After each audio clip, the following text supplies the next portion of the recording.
Dans le but de valoriser les résultats de leurs travaux de recherche, l'École supérieure de gestion et d'administration des entreprises ESGAE et l'Université Marien-Ngouabi viennent de signer un avenant à l'accord de coopération qui existe entre les deux institutions depuis 2018.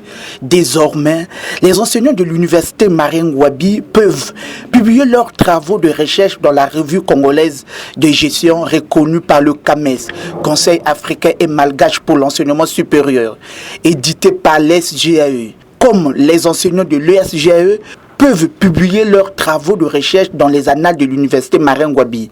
Un autre atout qu'offre cet accord est que les étudiants finalistes à l'ESGAE et à l'Université Marien-Ngouabi seront recrutés dans l'une des deux institutions avec le diplôme le plus élevé. Le directeur général de l'ESGAE, le professeur Roger Armand Makani, dans son speech a remercié le président de l'Université Marien-Ngouabi, le professeur Jean-Rosaire Ibarra, pour son engagement dans le renforcement de la coopération entre les deux institutions. Roger Armand Makani revient sur les avantages de cet avenant. Cet avenant vient compléter en fait l'accord de coopération que nous avions déjà signé en 2018. Bon, dedans, il y a deux points qui sont très importants.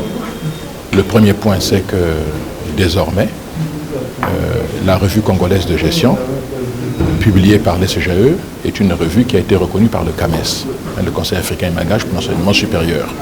Et donc, dans cet avenant, il est dit que les enseignants-chercheurs de l'Université Marien-Ngouabi et les enseignants-chercheurs de l'ESGAE pourront publier dans la revue congolaise de gestion, mais pourront aussi publier dans les annales de l'Université Marien-Ngouabi. Ensuite, le deuxième point qui est très important, c'est que puisque nos deux institutions, l'Université Marien-Ngouabi et l'ESGAE, font partie du CAMES, les diplômes que nous délivrons sont reconnus par le CAMES. Donc désormais, tous ceux qui travaillent déjà, qui ont été recrutés à Marien-Ngouabi, vont être considérés avec le diplôme le plus élevé. Voilà, parce que certains ont été recrutés avec le bac. Rappelons que l'ESGAE et l'Université Marien-Ngouabi sont membres à part entière du CAMES. ESGAE qui forme les cas de haut niveau dans la recherche et dans le domaine des sciences de gestion existe depuis 1993.